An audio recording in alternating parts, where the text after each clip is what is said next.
The Radio Memories Network is brought to you in part by Liberated Syndication. Podcast publishing made easy. Libsyn.com. That's Libsyn.com. Agatha Christie and George Simeon present the best in mystery storytelling. Each show will be full of suspense, intrigue, and of course, mystery. Now let's join our featured mystery.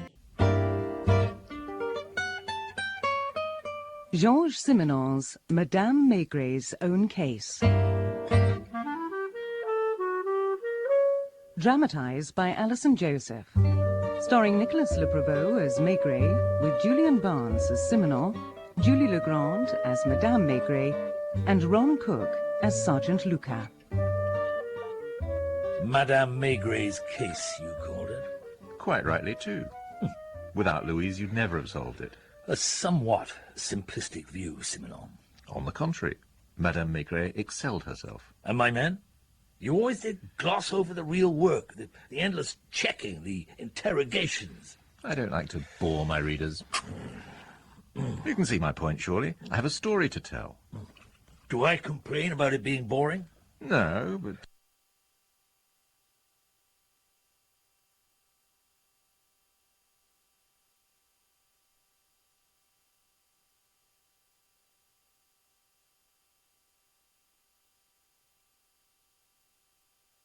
Well then, we do the job. Me and my men, we question people, we keep an eye on things, we wear out our shoes. There's no glamour in it. I mean...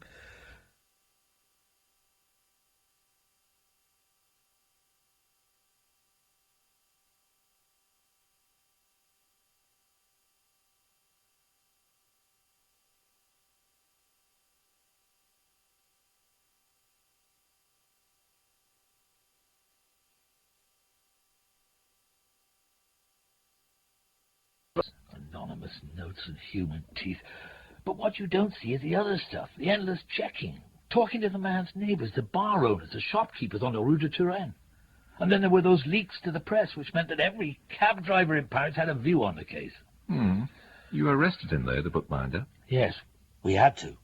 His lawyer didn't like it. His lawyer took advantage of a press interest to shout about his client's innocence in all the papers.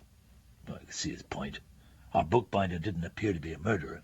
Not your usual sort of criminal. A gentle soul, Franz Sturvels, from Flanders originally, a true craftsman, considered the best bookbinder in Paris, as his whippersnapper of a lawyer was very fond of telling the press. He had a wife, Fernande, to whom he appeared devoted. It's always difficult, having to question a man like that. Monsieur Sturvels, let's start again, shall we? The teeth. Yes, the teeth. How do you explain it? I don't. The false telegram from Concarneau, claiming that your wife's mother was gravely ill, thereby causing your wife to leave Paris and not return for 3 days. Have tricks like that ever been played on you before? No, never. Dense smoke coming out of your chimney on Sunday. It was cold. And then there's the suitcase. Young Lapointe came to search your place, and he saw a reddish-brown suitcase sticking out from under a table in the workshop. He says he tried to lift it, and it was very heavy. Yet, at 5 that afternoon, when Inspector Lucas came with a search warrant, the suitcase had gone. Or, more to the point, there was a suitcase, but it was a different colour, a darker brown. Lapointe swears it's not the same one, that the first one had a handle tied together with string. For heaven's sake. I'm a skilled leather worker. If I had to mend a suitcase, I wouldn't use string. One of the best, your lawyer says. Keen young man, isn't he? Young Leotard. I've been kept in custody since all this blew up. My wife's very anxious. Oh, yes, your wife. This has nothing to do with my wife. No, of course not. The fact that you met her when she wasn't like the others. A working woman. Boulevard Paul was her patch, wasn't it? It was a long time ago. She's very devoted to you, isn't she? And I to her. A man is lucky to have a wife like that. She's been bringing you food in, I hear. She's anxious that I eat properly. My wife's just the same. When I go home for lunch, there'll be something tasty simmering on the hob.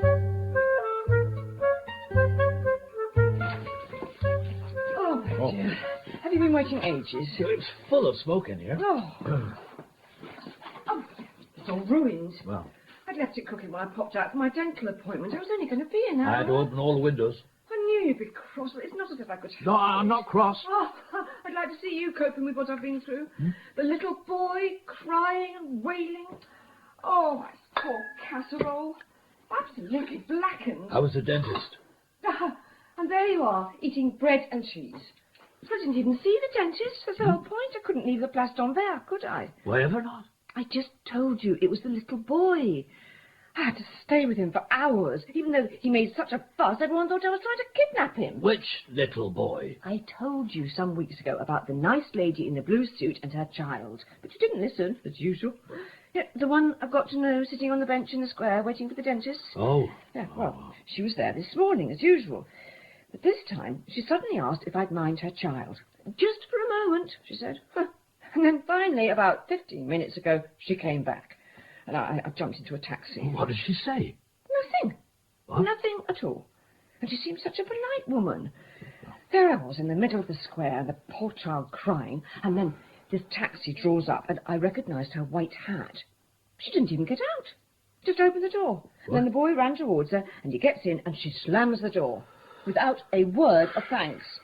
And then the taxi pulled out towards the Boulevard Rochechouart. And now you're laughing at me. I'm not. I knew you would. I'm not. To abandon your child like that. More than 2 hours I was there. She doesn't even know my name. Do you know hers? No, Where she lives? I don't know anything at all. Only that I missed my appointment, that my lovely chicken is burnt to a cinder, and that you're sitting there eating an old piece of cheese when I planned such a lovely meal. Oh, really, the cheese is fine, huh? Since when have you been content to eat a piece of cheese for lunch? I wasn't that hungry. You're such a bad liar. We can have dinner this evening. You'll be late. I won't, I promise. You always say that, and then you are. I'll be here. Well, don't expect another chicken. Chicken might be nice. It'll be your fault if it's burnt. Morning, Chief. All right, Chief. Morning, Chief. Inspector. Ah, young Lapointe. How are you getting on? Where's Luca? In his office as usual. How's it going? Don't ask. We have had a case like it. I'm drowning in paper here. Here's what the waiter said in the bistro on the Rue des Francs Bourgeois. Here's what Madame Rance, the umbrella shop, said. Here's what Bousquet, the shoemaker on the Rue de Turenne, claimed he saw. Although his story changes depending on how many brandies he's consumed. We've gone through motives. None. Your Stuyvels has led the most unexceptional life of any man. And Inspector Torrance? He's still in Concarneau, trying to check the fake telegram about the mother being ill. Nothing so far. And now there's the taxis. I wanted to find out whether a taxi had taken anyone to the bookbinders after dark on Saturday the 17th of February. And sure enough, look. 3 people, according to the cabbie who came to see me yesterday. He said they were a thin, fair man, possibly Hungarian, a middle-aged Frenchman, nervous, and the one who seemed to be in charge, Levantine, my cabbie thought. They all spoke French, the Levantine paid, they all went into the bookbinders. Taxis. What? You've just reminded me. My wife had a little adventure yesterday. While you are entertaining all the cab drivers of Paris, perhaps you could ask one or two about a lady in a blue suit and a white hat, Place d'Anvers, yesterday lunchtime. She appeared in the square in a cab and picked up a little boy. Will do, Chief. It'll be interesting to see what the newspapers make of that. It's all over the papers again. Madame Maygray's misadventure. Who can be leaking all this stuff? Chief, just spoken to another cabbie. Result, I think. A very peculiar result, too. On the day of your wife's adventure, he picked up a lady answering the description. Blue suit, white hat, who was with a man. Fat, well-dressed, foreigner. Go on. He says they were jumpy, impatient. They come out of a hotel on the Rue Lepic. One of those dodgy ones, my man says. She hails the cab, jumps in, says goodbye to the bloke. She gets the cab to drive her to the Place d'Anvers. And there's this child with, forgive me, Chief, a motherly old soul, he said. Obviously, from a distance, you know. Get on with it, Luca. The child runs away from the older woman towards the car. The lady in the hat pulls the child inside and then orders my man to drive them to the Porte de Neuilly and then out to the Place Saint-Augustin, where she and the kid get out of the car in the traffic and hail another cab. And then Torrance phoned me from Concarneau. When? About 20 minutes ago. He said that a woman answering the same description was there about a month ago. Some chap who runs one of the hotels claims someone like her ate in his restaurant the very evening the telegram was sent. Arrived from Paris on the 4 o'clock train, left that evening on the last train back. Foreign accent, he said, although Torrance says they find him difficult to understand up there. Torrance said he's going to check with the postmistress and then he's waiting instructions from you. Well, maybe Madame Maigret's found a key to unlock this case after all. Luca, send someone to talk to the madame who runs this dodgy hotel on the Rue Le Pic, where the cab driver saw our friends. And while you're sorting that out, I'm taking young Lapointe out for a beer. Come on, Lapointe. Yes, sir. Oh, Lapointe. You're ambitious, aren't you? Yes, Chief. Inspector. You live by yourself? I share with my sister, Germaine. She works for a publisher on the left bank. Does she have a boyfriend? She's only 18. Do you often meet your sister for lunch? It depends. If I'm free, there's a little restaurant we go to near her work. Oh, Monsieur Maigret, if I ever thought that Germaine would be... Who might she be telling, do you think? If it's that Bizarre... Oh. Who's Bizarre? Oh, he's a friend, Antoine Bizarre. He's a reporter. Oh, no. On this newspaper? I had no idea that she and Antoine... Our dad will be so angry. I'm supposed to be looking after her. He'll make her go back home. Does he live near you, this Bizarre? Oh, nearby, in that apartment block in the Rue Bergère. Well, what a coincidence. Our friend Maitre Leotard lives there, too. Monsieur Maigret, believe me, it really wasn't me. I had no idea that those two were... Never mind about that. I want you to do as I tell you, Lapointe. Yeah, of course, sir. After work today, I want you to meet your sister in your little restaurant. Find out from Luca what the madame at this sleazy hotel had to say, and tell Germaine all about it.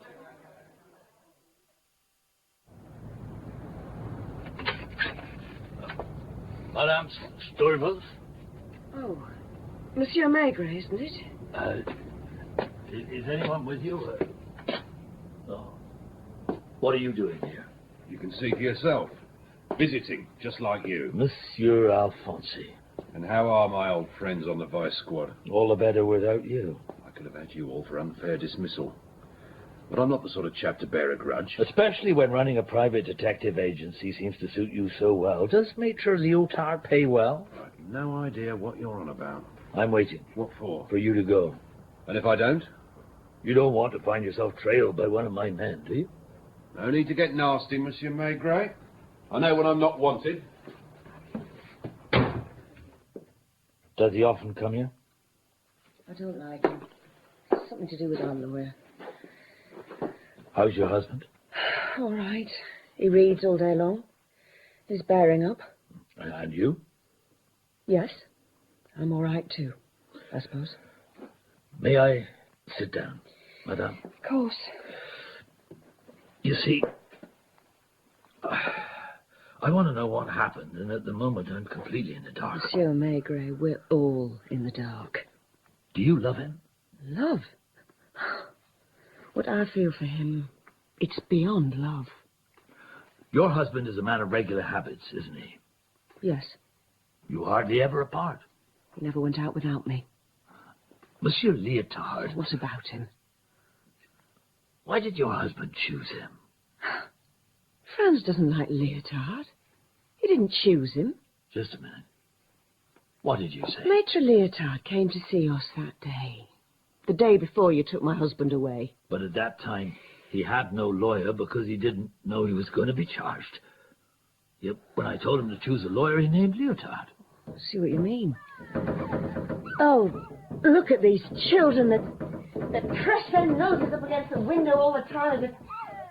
It was some kind of freak show. Is your husband good with money? We live quietly. He works for the pleasure of working. Does he love you? I think so. You sound unsure. How sure is your wife that you love her? Well, I'm as sure as a woman can be. It's enough that I love him. My difficulty is, all the evidence points to the fact that a man was killed in this basement. So everyone tells me. It seems impossible that it could have happened without your husband's knowledge, even if I were to agree with you that your husband is a good, honest, hard-working man, all of which appears to be true. You still arrested him? I'm afraid that's my job. I'd better be going. Do you know, if I could, I'd start this case all over again. Do it my way, without all these Alphonses and other hangers-on. Well, I'll leave you in peace, Madame Stuyvesant. Peace? Monsieur Maigret, can you imagine what it would be like if the only person you've ever loved was behind bars? No, Madame, I can't. And the doubts, wondering what'll become of him, wondering what he knows. You see, Monsieur Maigret, if I don't have faith in him, who else will? Don't you feel that way about your wife? Well, I've never really thought. He believed in me, and now it's my turn to believe in him. Isn't that what marriage is for? Well, I'm not sure I've ever... You go home and ask your wife. I know what she'll say. Women know about these things. Yes, perhaps they do. The whole story's in the papers, Chief Inspector. Everything we found out about the Hotel Beau Séjour in the Rue Lepic, about Monsieur Levine, who stayed there with his female companion and the child, and the angry Frenchman, it's all here. Excellent. You're pleased. Your sister's been invaluable. And they've quoted that lawyer again. Maigret, a policeman of the old school. Methods are out of date. I've had an honest man locked up. Madame Maigret's story's cheap fiction. Lapointe, you tell me. So far, we have a woman, a little boy, and a swarthy man, all staying at a cheap hotel in the Rue Lepic. Then, a seedy Frenchman comes to see them, according to the madame there. They have an argument. Then, everyone's racing around Paris in taxis. We know almost nothing about them. If the woman takes off her white hat and gets rid of the child, she can disappear forever. Now, with these newspaper reports, either they'll stay holed up or they'll try and find a safer hiding place, which means they'll be visible, at least for a short while. Maigret? Maigret, it's Dossin. Could you come up and see me? Dossin? Yes, Your Honor, I'll be right there. I have Maitre Leotard with me. I'd very much like to meet him. Thank you. You see, Lapointe, without these newspaper reports, we'd have no way of flushing them out. In this job, you've just got to make the best of things. Understood? Understood, Chief Inspector. Out of date, indeed. I'd like to see him try. I object, Your Honour, that a member of the police should... May I take this chair? By all means. Thank you, thank you. My client here has the right... Do you mind if I light my pipe? Do carry on, Maitre Leotard. None of the evidence adds up. My client knows nothing about teeth or suitcases. May I ask a question, Your Honour? Monsieur Stuyvesant, when did you first hear of Maitre Philippe Leotard? I protest! I wasn't asking you. Monsieur Stuyvesant, after I finished questioning you that first night, you named your lawyer as Maitre Leotard. The accused can choose any lawyer he likes. I'm waiting for an answer, Stuyvesant. Had you ever heard of Maitre Leotard before the visit of my inspector? Franz, don't answer. All right. I'll ask you something else. Did you send for Leotard on that same day, the 21st, during the afternoon? At that time, there was a reddish-brown suitcase in your workshop, which was gone by the time Inspector Lucas came with a search warrant. I forbid you to answer. He came on his own. Maitre Leotard, he came to see me. About a book plate for our family coat of arms. My grandfather, the former Comte de Leotard, gave up his title, and I was seeing about recreating our coat of arms. And not about anything else. Your Honour, This is your office, sir, and I object. Have you any other questions to put to Monsieur Stuyvels, Maigret? No more? Thank you, Your Honour. Monsieur Stuyvels, thank you too. Thank you, Monsieur Maigret.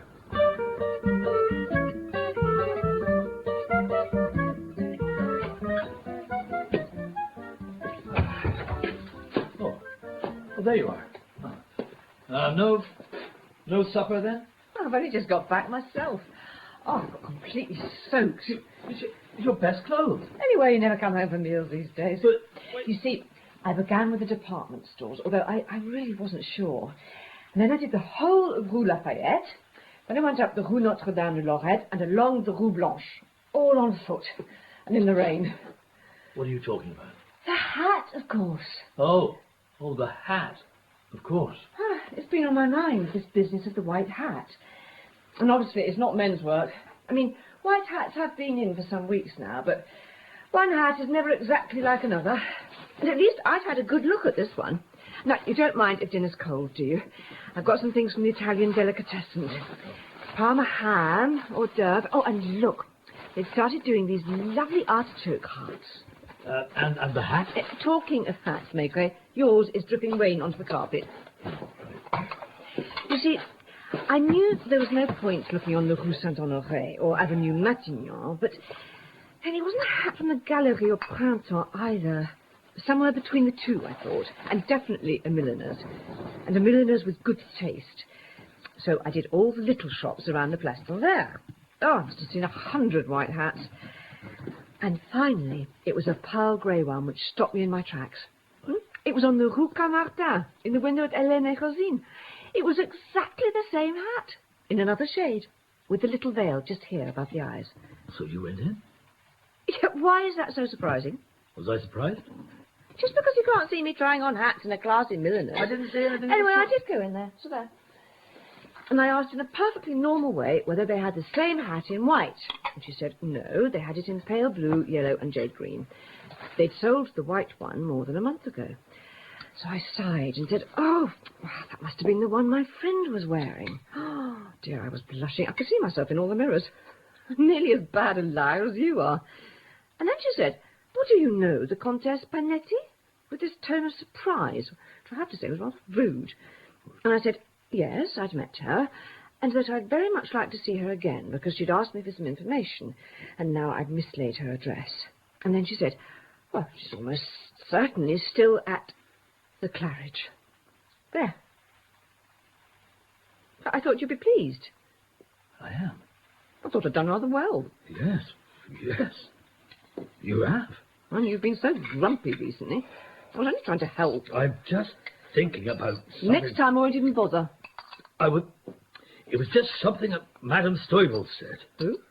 Madame Stuyvels, the wife of our poor bookbinder. Huh? You've been seeing her? She said that marriage is all about believing in each other. And that you'd know what she meant. I think that's what she said. She said that? Yes. Yes, she did. Oh. Poor her. With her husband locked up like that. Yes. So, are you going to cross-examine the porter at the Claridge, or shall I? Me?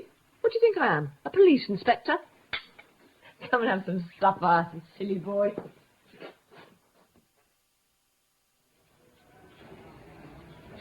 Luca! Luca! Morning, Chief. Got something for you.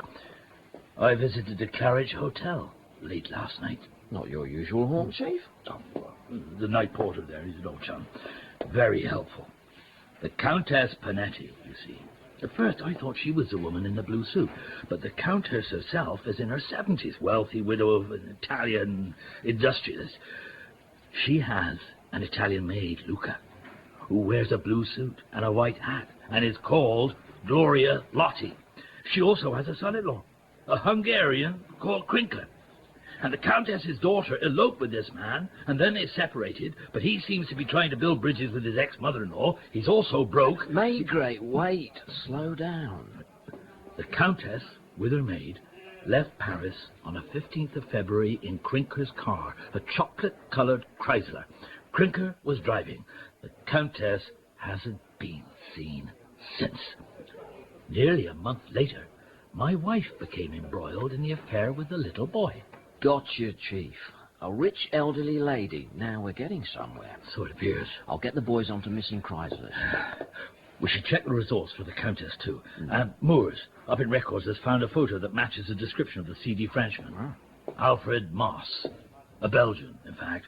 Originally an acrobat. Turned to petty crime a few years ago. Will you get records to look up this Krinker? Will do.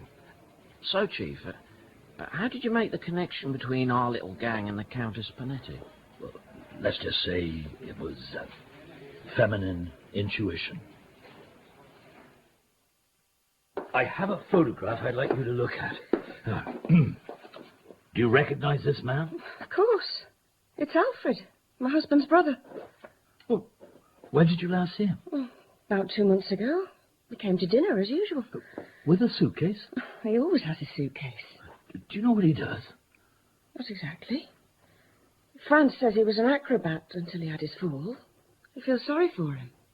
Why does he call himself Moss? You said their mother was poor, didn't you? It was worse than that, wasn't it? I guess most of it. And then Franz told me the rest. She was in the same business as I was. And she drank. 7 or 8 children by different fathers. It was Franz who chose the name Stoffels. His mother was called Mosselea. Is she dead? I think so. He never mentions her. Alfred's the only family he sees. Your husband. He never went out without you. You were together from morning till night. Yes, every day. You never went out without him? Only on wash days, obviously. Wash days? Well, I can't do the washing here, can I? I go to the laundry barge on the Seine, you know, just below Pont Neuf. Do you mind if I light my pipe?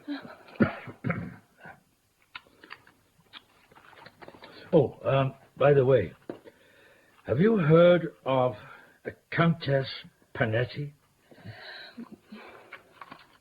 No?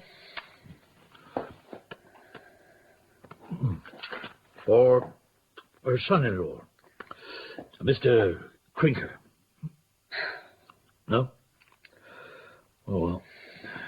And now I have a question for you, Monsieur Maigret. Do you think my husband's guilty? My dear Madame Stoffels, I'm afraid I have no idea.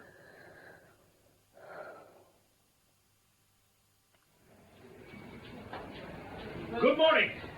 Young Lepoint, good morning to you. What a fine day. You can tell how an investigation is going, Lepoint, by whether Monsieur Maigret wishes you a good morning. So, today's a good day, then? I've arranged to project Alfred Moss's image in the cinemas after the newsreels asking for information. I thought I'd make the best use of the technology available to us. You see, Lepoint, in this job... Maigret? From where? Lagny, by the River Marne, as I thought. Hello, Inspector? Yes? Right. A Chrysler, yes? Brought up from a river, you say, yes. Body? In the water a month. We'll be right there. I'll be bringing Dr. Paul, my pathologist. He likes that kind of thing. If I'm not mistaken, we found a Countess Panetti, but probably not her jewels.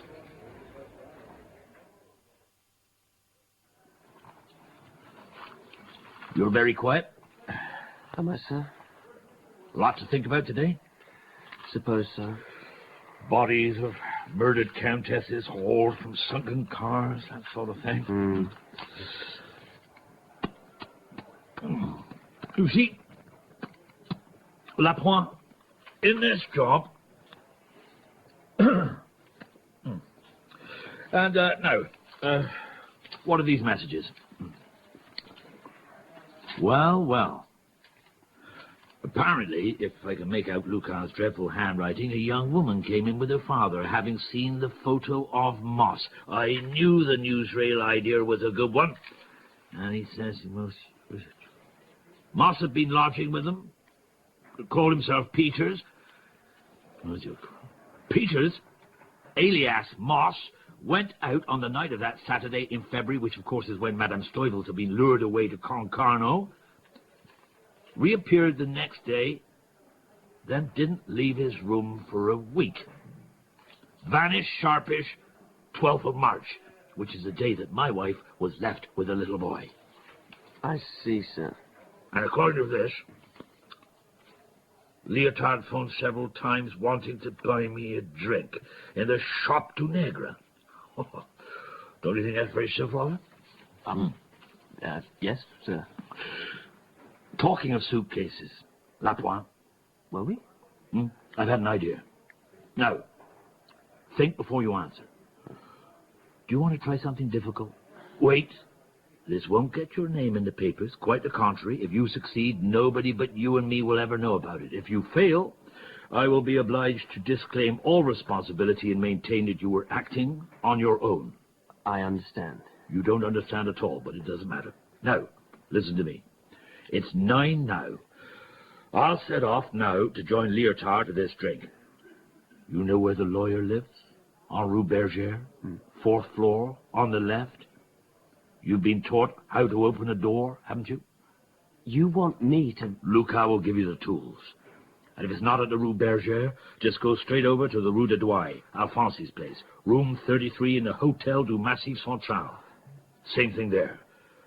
Just the suitcase. You understand?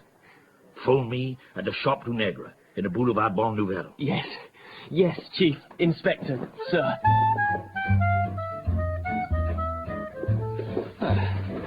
What'll you have? A beer? Oh, thank you. Waiter, a beer and brandy and water. So, how's the investigation? Has your appeal had any results? Maitre Leotard, why did you invite me here? Well, maybe it was to make peace. I feel I've been a bit short with you. You see, I respect you, Maigret. We're both doing our jobs. It's just that yours is to corner my client. Mine is to rescue him. To the extent of becoming his accomplice? I don't know what you mean. But if that's how you want it, I'll come straight to the point. You see, Chief Inspector, you're in a position to wreck my career. A career that everyone agrees will be brilliant. Well, I mean, I haven't always stuck to the rules. I'm waiting, Maitre Leotard. You know, Monsieur Maigret, I come from a poor family. Very poor. Oh, yes. Yes, indeed. Comps to Leotard. What I mean is, I've been waiting for some time for a case that would give me a chance to distinguish myself. And now you've found it. Exactly. And on Friday, in Monsieur Dossin's office, you said something that made me think you knew more about this business than you were letting on. Oh, do you know, the beer here is awfully good.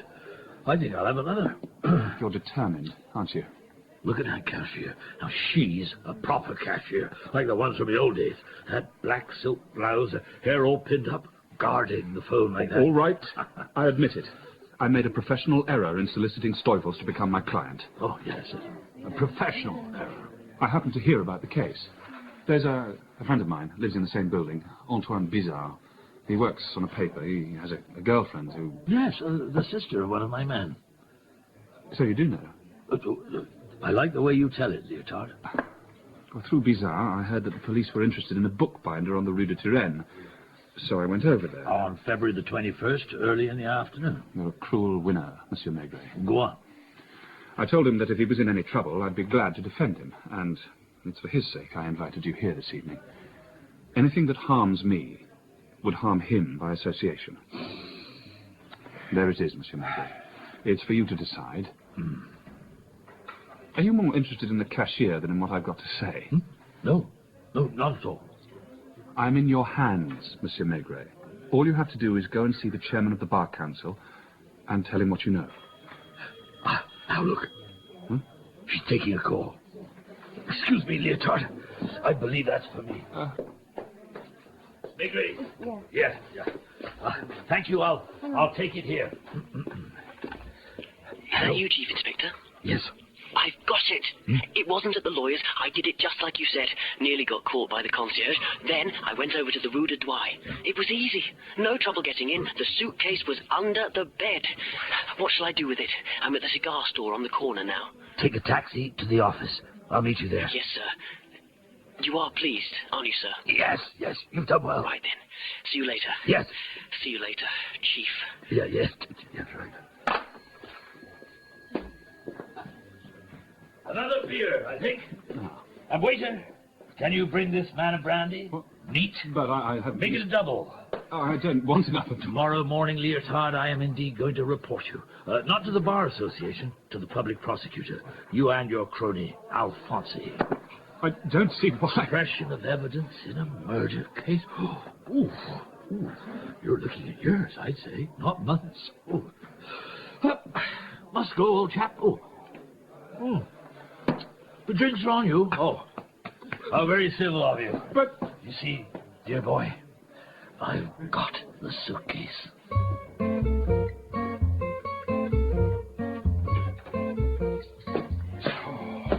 Oh, there you are. I'm sorry. Well, it was a cold supper anyway. I'll just put these away. Oh, it's press cuttings. Oh, someone's got to keep a record for your memoirs, Maigret. That's us on holiday. Yes. You remember. Dieppe. What's it doing in that magazine?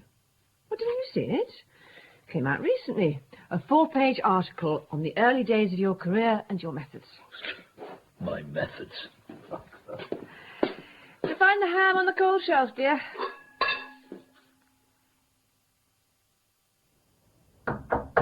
Come in. Oh, Maigret. Good morning. Are you going away? I beg your pardon? You're carrying a suitcase. Yes. Oh, good heavens, the suitcase. He's looking at several years inside, Your Honor. So, Look, that's why it's so heavy. Bookbinder's stamps? At first glance, but in fact, seals of various sovereign states.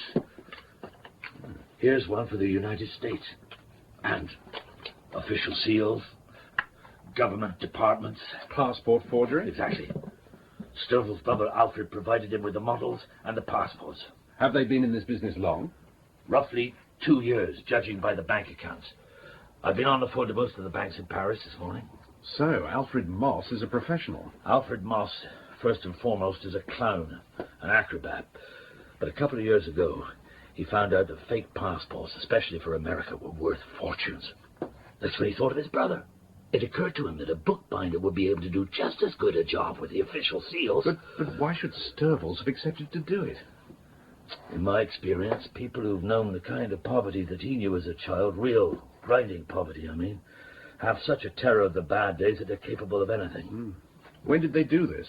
Wash days, Your Honor. Almost every Monday, Moss would arrive with his suitcase. But the young woman with the child, and the Countess Panetti. I'm coming to that. But I've had another question on my mind. Why, on Tuesday, 12th of March, when everything seemed quiet, was there that sudden flare-up which ended in the groups dispersing? I mean, the incident in the Place d'Anvers, which my wife happened to witness. Why did they suddenly behave as if we were onto them? And it was only last night that, through the wildest chance, I found the answer. My wife was sitting at our table with one of these silly articles about me, which featured an old photo of Madame Maigret and myself on holiday. And it was published on Tuesday, 12th of March. And sometime last night, it dawned on me. I realized that Moss must have seen the magazine. And this morning I checked with the family with whom Moss was lodging, and indeed he had. He'd seen the photographs, so he'd have connected the woman on the bench who waited each week for the dentist with the wife of the chief inspector in charge of the investigation. But it was a coincidence. But why would Moss have assumed that? He must have quite naturally concluded that we were on his track. The group scattered after that. Do you expect to catch them? Oh, in a week, or a month, or a year. You know how these things are. Well, I've asked them to bring Sturville's up. Do you think he'll talk? I think he will. So, there they were, Monsieur and Madame Sturville's, sitting in the judge's office. And a much subdued Leotard, too. How very satisfying. Yes, it was. And poor Sturville's talked. There was no reason for him not to. There was no one left to protect. So, Sturville's. That Saturday night, Moss, Levine, and a third man, probably Crinker, came to your house. Yes. When your wife was out of the way. That wasn't my idea. I didn't even know about it. At first, I refused to let them in. I was reading. Sturvels explained that there were 3 men, his brother and 2 strangers. One was large and dark, the other thin, nervous. The nervous man was Hungarian and wanted a passport for the States. So Sturvels was about to get to work when suddenly there was a shot. The heavy man, Levine, had shot the Hungarian, who of course was Crinker. And Levine explained all about Crinker and the Countess, how after he, Levine, had shot the Countess at the side of a river, Crinker had lost his nerve and become a liability. And then poor old Sturvels was asked to light the furnace. It raises a ghastly image, doesn't it, Maigret? The furnace burning all night. Sturvels having to get out all his sharp tools. How you enjoyed writing it. They spent the night in my workshop. It took a very long time. My brother drank a lot of brandy. I knew about Levine already. I knew Alfred was working for him. He has a child with a pretty girl, an Italian. He'd found the Countess, made this girl get a job as her maid. There were some things I only worked out later, like that Levine must have planned the whole thing in advance. He'd wanted to get Crinker out of the way. He knew what was going to happen that night. That's why he sent Gloria to Concarneau to send the telegram. Crinker, you see, he liked to live well. Since his divorce, the old lady would give him small amounts of money. But he wanted enough to get to the States. He thought it was just going to be a theft, not a murder. Was it on the night of Crinker's death that you found out all this? Yes. We talked, Alfred and me. We had to wait hours while they... Sorry. It's difficult to forget. When I close my eyes at night, and for my wife to hear it all now for the first time. May I sit by her? Of course.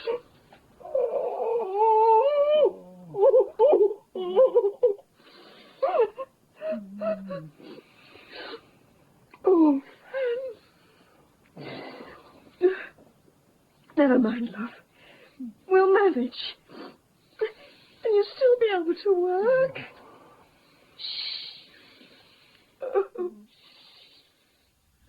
And you did indeed track down the others. You know we did. A month later, Levine was arrested, and Gloria Lotti 2 days after that. Her son had been entrusted to a peasant couple. She refused to say where. Alfred Moss killed himself 4 years later. The Countess's jewels had been at the hotel all along. And the shoemaker never admitted that it was he who had sent the note. You see? There you go again. How can you know that? It's typical of you. I have to tell a story, Maigret. Anonymous note. Utterly fanciful. Gives us a bad name. Those of us who are trying to do a job. It's painstaking work, often very dull. I'm not complaining, but really, the shoemaker indeed. Why can't you just write the story as it really happened? It's like all these pipes I'm supposed to smoke. Things as they are just never exciting enough for you, are they?